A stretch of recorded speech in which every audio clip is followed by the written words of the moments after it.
Boa tarde, pessoal. Sejam bem-vindos à nossa aula de Sociologia dessa semana. Vamos agora falar de um assunto muito interessante, que é em torno dos direitos humanos e da cidadania. Falar de direitos humanos é nós lembrarmos de revoluções importantes, como, por exemplo, a Revolução Francesa, que contribuiu para que esses direitos humanos fossem respeitados. E falar em cidadania é lembrar do país no qual nós vivemos, né? Que nós, por sermos cidadãos, por vivermos em uma democracia, nós somos pessoas dotadas de direitos e deveres nessa cidadania, né? E assim nós vamos buscar compreender esses assuntos em torno da aula de hoje. Os direitos humanos são universais naturais, respeitam a dignidade da natureza humana. A cidadania. Ser cidadão é ter garantia de todos os direitos civis e políticos sociais que asseguram a possibilidade de uma vida plena. É um processo de organização, participação e intervenção social de indivíduos ou de grupos sociais. Então, nós temos dois conceitos bem diferentes. Quando nós falamos em direitos humanos, nós temos algo muito mais amplo, muito mais profundo. Olha só, gente, respeito à dignidade da natureza humana. Isso é algo muito forte, muito impactante. Ou seja, os direitos humanos ele está aí para garantir esse direito nosso, o respeito à nossa dignidade humana, a nós como seres humanos. E os direitos humanos ficaram muito mais fortes, sobretudo pós Segunda Guerra Mundial, né? Porque vocês sabem o genocídio que foi provocado durante o Holocausto e durante aquele período sombrio que toda a Europa viveu. E aí esses direitos humanos evoluíram. Sabemos que nós temos ainda alguns países que não respeitam esses direitos humanos, sobretudo países dotados de dogmas religiosos, países que são muito arcaicos nessa questão da religião, como por exemplo, alguns países da Arábia Saudita, que fica ali. Nós temos também a maioria dos países árabes, certo? Então, esses direitos humanos, ele evoluiu ao longo dos anos, porém, nós ainda temos alguns países, como a Arábia Saudita e Síria, que elas não respeitam esses direitos humanos, tanto pela questão do fundamentalismo religioso, como também pela questão econômica de muitas pessoas que sobrevivem lá. Em contrapartida, nós temos a cidadania. Cidadania essa que surgiu lá na Grécia, e ela é, na verdade, um processo de organização, participação e intervenção social dos indivíduos ou grupos sociais.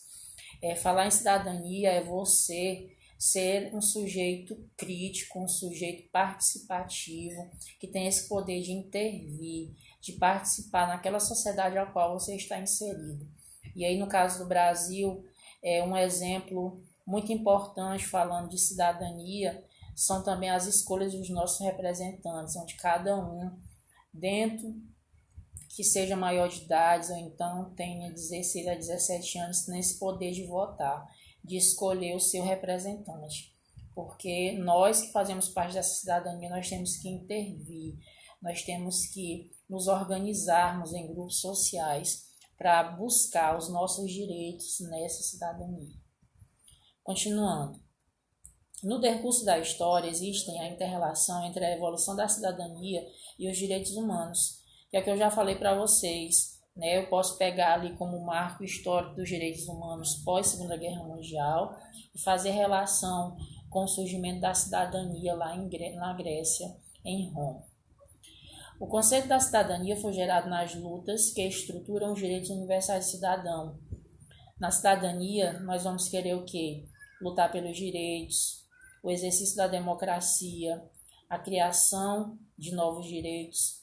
Nós sabemos que nós no Brasil vivemos em uma cidadania onde nós temos nossa Carta Magna, nós temos a nossa Constituição de 1988, porém, mesmo assim nós estamos sempre à procura da criação de novos direitos, que a nossa Constituição ela se aprimore, que ela tenha um olhar diferenciado para certas coisas que na Constituição é um pouco vaga. Então aí é um princípio da cidadania, é a participação desse povo que permite que eles se unam em entidades sociais, que eles desejam criação de novos direitos, que eles desejam criação de novas coisas que melhorem a cidadania daquele local. Continuando, nós temos aqui agora uma cronologia, um apanhado histórico dos povos da antiguidade, o que foi que eles fizeram, que nós podemos dizer que é, de certa forma, uma evolução que contribuiu para que essa cidadania ela acontecesse hoje. Vamos lá para o reinado de Nabucodonosor, lá para os babilônios, né, século 18 a.C., nós temos a criação do Código de Hammurabi, que é olho por olho, dente por dente, né, que nós tínhamos ali o poder do Estado. O Estado ele tinha uma lei muito rígida, uma lei que todos os indivíduos eram obrigados a obedecer. Passando mais um pouco, nós temos o surgimento dessa democracia, passando ali nos gregos atenienses. Nós vamos ter a lei de Clístenes e aí as instituições democráticas, né, que nós vamos ter as primeiras reuniões nas ágoras, que são as praças públicas ali da Grécia, que estavam ali localizadas, e que essas ágoras também se faziam presentes nessas cidades-estados, como Atenas e Grécia, lá em Roma. Passando por isso, nós vamos chegar precisamente a falar dos romanos. Nós vamos ter a Lei das 12 Tábuas, que ela vai ser um antecedente histórico para que a cidadania ela seja implementada, porque é baseado nessa Lei das 12 Tábuas que nós vamos ter essa organização de direitos e deveres de uma sociedade, certo? Baseado também nos ideais de liberdade e proteção dos direitos dos cidadãos. Então perceba, a cidadania que nós vivemos hoje, ela sempre teve um aporte histórico, que vai desde lá dos babilônios, passando pelos gregos atenienses, chegando nos romanos e assim se firmando essa democracia como direitos e deveres de um povo. Continuando. Gente, a cidadania na Idade Média é só um paralelo, porque sabemos que a cidadania ela foi mesmo praticada partindo ali de Roma, né? Antes de Roma, nós tínhamos sim uma espécie de cidadania, mas era uma cidadania muito fragmentada, onde nem todos participavam. E aí vamos voltar aqui na história falando lá do feudalismo, na Idade das Trevas.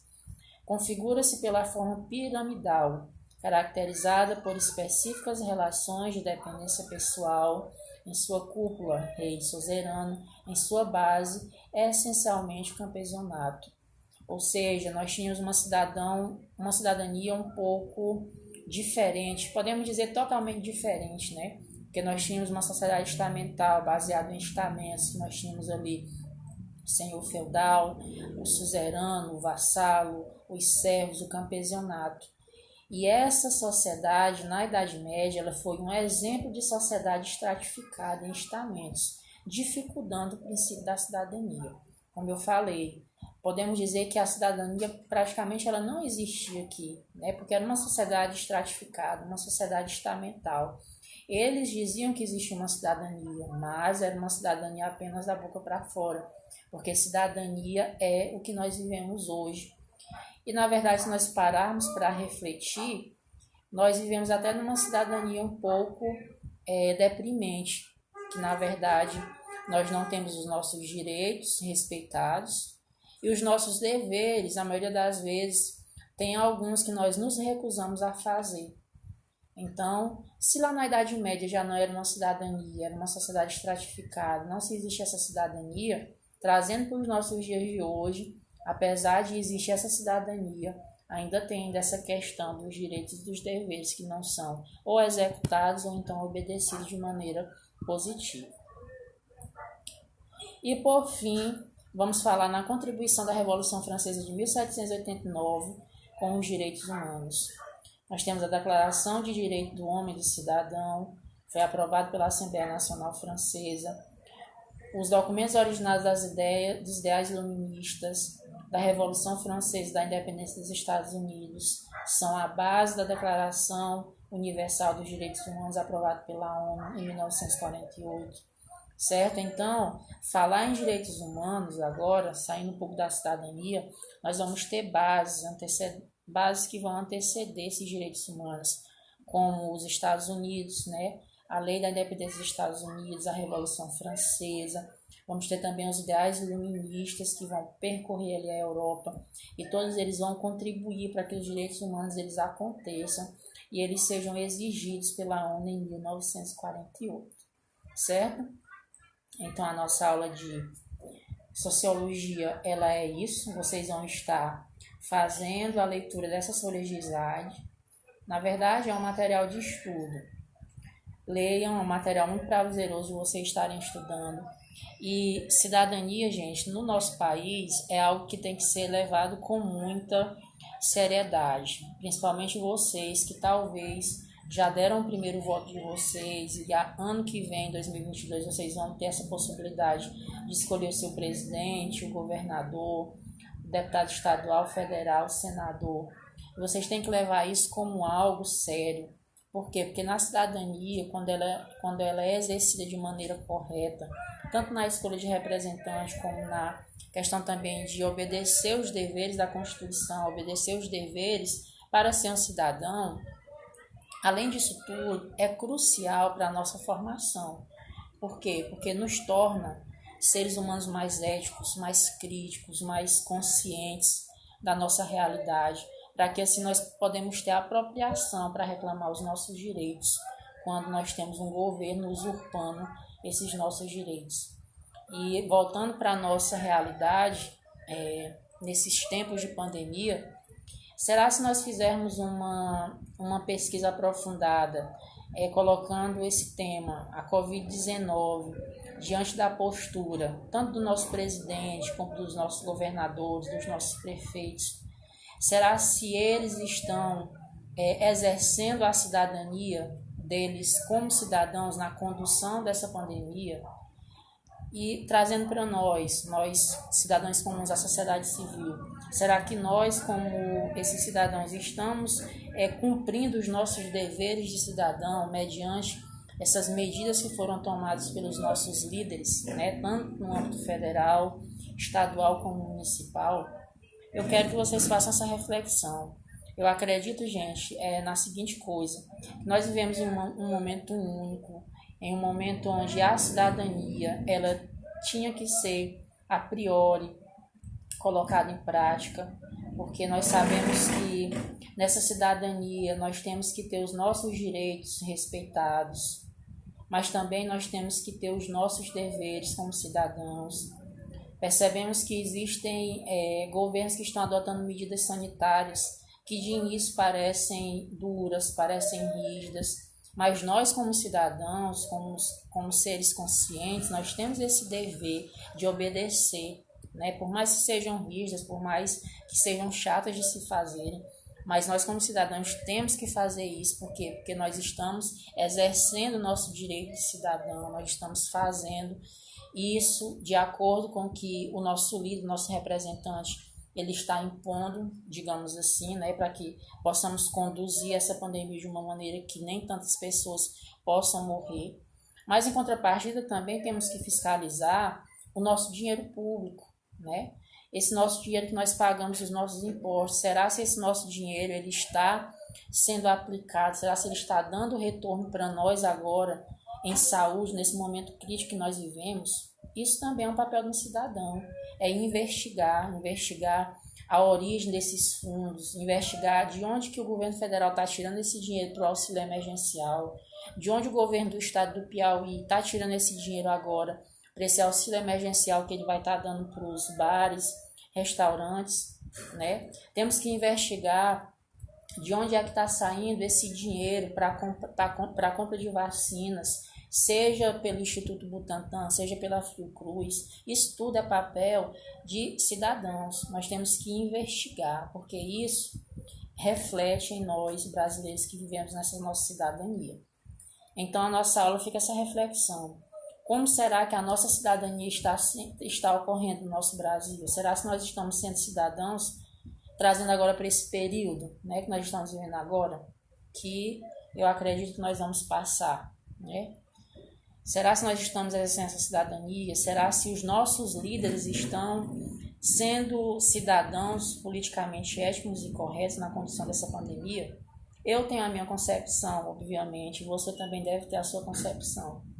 A minha concepção sobre tudo isso que nós estamos vivendo, gente, é o seguinte, que nós estamos vivendo uma cidadania cada vez mais deprimente, uma cidadania onde é só falada que ela existe, mas na verdade, na prática, ela não está ocorrendo, porque nós temos, tanto por parte do poder público, um descaso, como também nós, cidadãos civis, também estamos contribuindo para esse descaso, certo? Isso daí parte de tudo, de onde, certo? De nossas escolhas pessoais, de nossas escolhas políticas, certo? Então, tudo isso reflete em nós agora na cidadania, reflete essa questão da escolha dos nossos representantes, né? Será se essa escolha que eu fiz, né, que eu votei na eleição de 2018, vocês talvez não votaram, será se essa escolha que eu fiz, ela está contribuindo para que esse momento que nós estamos vivendo agora, ele seja conduzido de uma maneira correta, baseado nos princípios da cidadania, baseado nesses princípios éticos, certo? Então, o que nós estamos vivendo também não é algo só que é uma reflexão sobre uma pandemia, sobre uma mazela que assola a nossa sociedade, mas também um momento para que nós, como brasileiros, como cidadãos, façamos reflexões sobre as escolhas que nós fizemos em torno dos nossos representantes, porque são eles que estão nos representando, obviamente, e são eles que estão na linha de frente durante esse momento que nós vivemos, durante essa condução da pandemia que a cada dia leva mais brasileiros, entendeu? Que destrói as famílias. Certo, gente? Então, nossa aula de sociologia termina aqui. Peço que vocês olhem esse material de estudo e qualquer dúvida me chamem no privado. Uma boa noite para vocês. Boa noite não, boa tarde.